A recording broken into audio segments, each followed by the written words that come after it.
तो you set के कुछ प्रश्नों को मैं आपको बताऊंगी जिसके मुझे आंसर प्राप्त हुए हैं। जैसे कि ये वाले प्रश्न का आंसर भी मैं आपको बता देती हूँ और किन किन प्रश्नों के आंसर मुझे प्राप्त हुए हैं उसको भी मैं आपको बता देती हूँ। कि एक नार दो को ले बैठी, टेढ़ी बिल में बैठी, तो इसका आंसर होगा पायजामा। ठीक है, ये प्रश्न पूछा गया था यू सेट के पेपर में और इसका आंसर होगा पायजामा। ऊपर वाले का ये पहेली है तो ये इसकी दिया बाती ये वाला होगा, और जो हमारे पास परीक्षा में पूछा गया था तो वो नीचे वाला था, इसका आंसर पायजामा होगा। मोहन राकेश का आखिरी चट्टान तक जो प्रश्न पूछा गया था तो उसमें दक्षिण भारत का वर्णन है। आप देख सकते हो कन्याकुमारी तक, द्वारिका से ये पूरा दक्षिण भारत कन्याकुमारी तक का पूरा वर्णन है। मोहन राकेश का आखिरी चट्टान।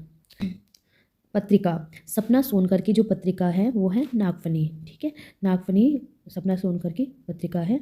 आप इस प्रश्न को देखेंगे तो शेखर एक जीवनी में प्रथम भाग है, प्रथम भाग है उषा और ईश्वर, इससे लिया गया है कि जो गई थी कि उसने गंभीर स्वर में कहा ये सब मकान किसने बनाया, माता ने हंसी बोली। तो ये शेखर एक जीवनी प्रथम भाग से लिया गया है। ग्राम जो कहानी है 1911 की है, जयशंकर प्रसाद की, लेकिन इसका प्रकाशन वर्ष कहीं पे 12 दिया है। तो हमारे पास सुखमय जीवन 1911 की है, ठीक है, और रक्षाबंधन 1913 की है। तो इसके अनुसार जो इंदु है 1912, ये आंसर आपका बनेगा।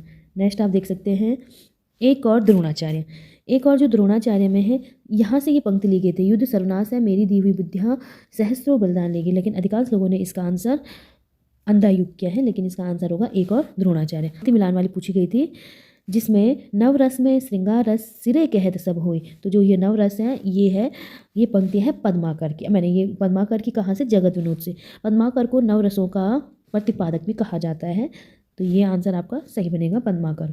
एक पंक्ति पूछी गई थी फ्रेडरिक फिनकाउंट की, फ्रेडरिक फिनकाउंट की पंक्ति थी, हे लड़कों तुमको चाहिए कि अपनी पोथी को बहुत संभाल कर रखो। तो ये फ्रेडरिक फिनकाउंट की पंक्ति है।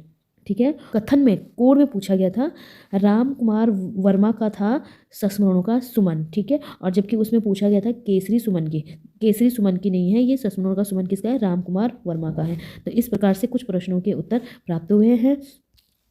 प्रश्न को आप देखिए तो इसमें आप स्पष्ट आप देख सकते हैं कि क्रोचे के अभिव्यंजनावाद का विरोध करते हुए शुक्ल ने कहा था कि भारतीय वक्रोक्ति का विलायती उत्थान। क्रोचे के अभिव्यंजनावाद का विरोध करते हुए शुक्ल ने इससे क्या कहा था, भारतीय वक्रोक्ति का विलायती उत्थान कहा था।